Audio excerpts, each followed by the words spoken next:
Leron, leron sinta, buko ng papaya, dala-dalay buslo, sisidla ng bunga.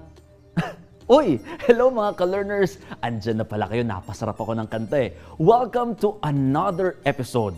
Alam niyo ba kung bakit ako napakanta ng Filipino folk song? Tama kayo! Today, we will learn about the desirable traits of a true Filipino. It will help you answer questions about your role and duties as a citizen of this country, and it will also enable you to practice and strengthen the values that you should have as a Filipino. Let me ask you these questions. Are you a true Filipino? Why do you think so? Are you proud of your culture? What makes you proud of it? Do you love your country, the Philippines? Kung ang sagot nyo sa mga tanong na yan ay oo, manood lang kayo dahil pag-uusapan natin kung ano nga ba talaga ang tunay na tatak Pilipino. At the end of this lesson, you should be able to, number 1, identify and provide examples of the desirable traits of a Filipino. And number 2, show pride in the Filipino culture. What are the desirable traits of a Filipino?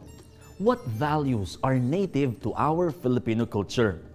In this lesson, you will learn different Filipino values such as those that promote harmonious and peaceful relationships, close family ties, respect for elders, and trust in a supreme being. Let's begin with an exercise. Here is Ricardo. Ricardo holds on to desirable Filipino values and practices both as an individual and as a member of the community.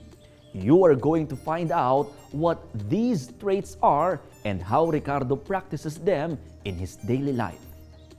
Try to identify the desirable Filipino trait that corresponds to the actions and behaviors of Ricardo that I will mention. Ricardo kisses the hands of his parents, grandparents, and older relatives. He listens and gives importance to their advice and helps them in any way he can. Ricardo loves to be with his family at all times. He goes to church with them, joins them for regular get-togethers, and celebrates holidays with them as much as he can. Ricardo's belief in God is very strong. He does not complain much because he knows that God will take care of everything. Ricardo is always there to help his neighbors and other members of his community. Aside from participating in national projects, he is always available whenever his barangay needs his help and support in implementing its projects. Ricardo sees things through until the end. He always has hope and looks at the brighter side of things. He does not get discouraged when confronted with problems. When someone does Ricardo a favor or helps him in his hour of need, he feels that he needs to return a favor to that person. You will always see cheerfulness in Ricardo's face wherever he goes. He tries to maintain harmonious and peaceful relationships with everyone. Ricardo loves to entertain guests, friends, and even strangers. He is very warm-hearted and generous in receiving visitors at home, in the office, or wherever he meets people. Ricardo is very good at inventing new things. He makes decorations out of old newspapers and used soft drink cans. Ricardo respects his mother, and this respect is extended to his sisters, female friends, and colleagues. He opens doors, gives up his seat, and carries bags for women. How did you find the exercise? Compare your answers to the matching answer key of this lesson when you check into your online LMS account.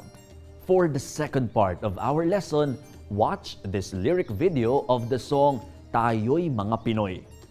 As you listen, silently read the lyrics and try to determine the message of the song.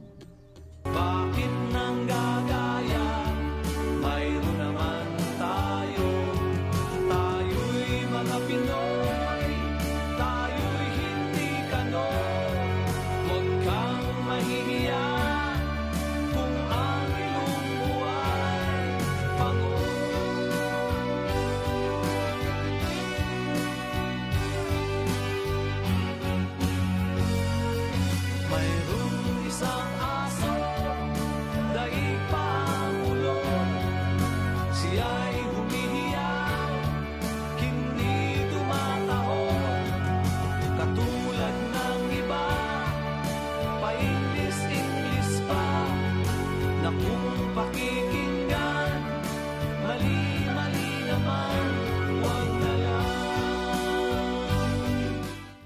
Did you like the song?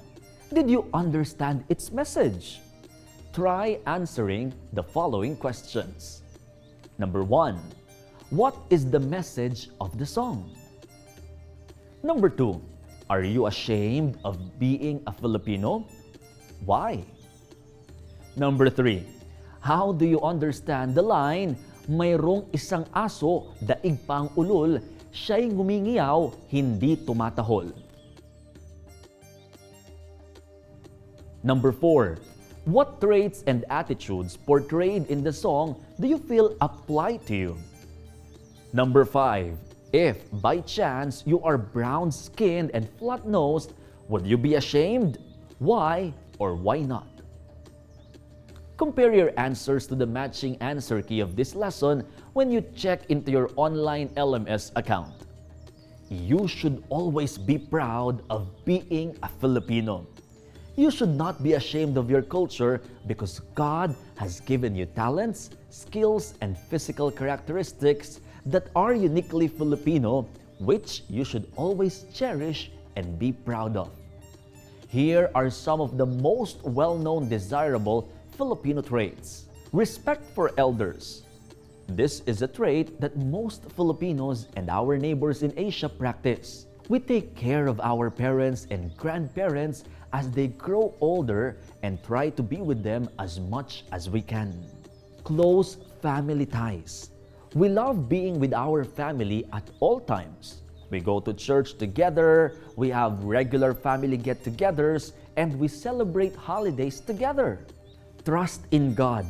We always believe in a supreme being that protects, judges, and rules over us, and we always believe that God is always there to help us at all times. Bayanihan or cooperation.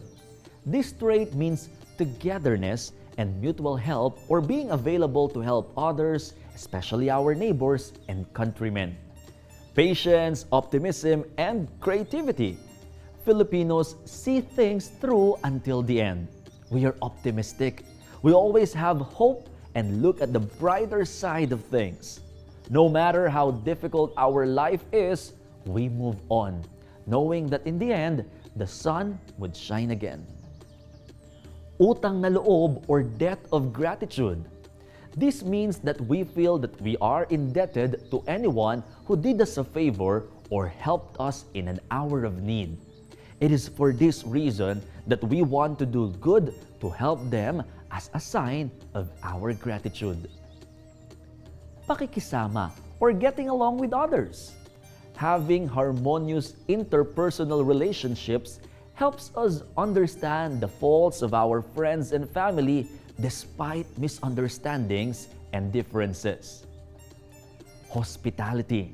We are very friendly and generous in receiving and entertaining guests or even strangers. Resourcefulness or creativity. We Filipinos are able to make use of what we have. This shows our resourcefulness. We are also creative in the sense that we are skillful and clever in inventing new things. Respect for women. We Filipinos in general have a high regard for our mothers, and this is extended to other women in our lives. Now, study the following situations. What desirable Filipino trait should you show in each situation? How would you show it? A friend of your mother's paid a visit to your family. Your neighbor is fixing the roof of his house. You notice that he is having a difficult time. You just got home. You found your parents in the living room. Your friend lent you money when you ran out of cash one time. You have a problem. It seems difficult to solve. Compare your answers with the matching answer key of this lesson when you log into your online LMS account. Well, how did you do? Did you get all the right answers? If you did, very good. If not, just review the lesson again and try to understand it better.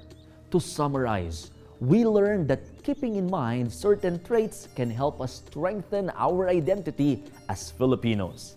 These are respect for elders, close family ties, trust in God, bayanihan or cooperation, patience, optimism, and creativity, utang na loob or debt in gratitude, pakikisama or getting along with others, hospitality, resourcefulness, and respect for women. I hope that with this in mind, you'll be able to live harmoniously with our fellow men and work together towards the betterment of our communities. Thanks for learning with me today, mga ka-learners. See you again on the next episode.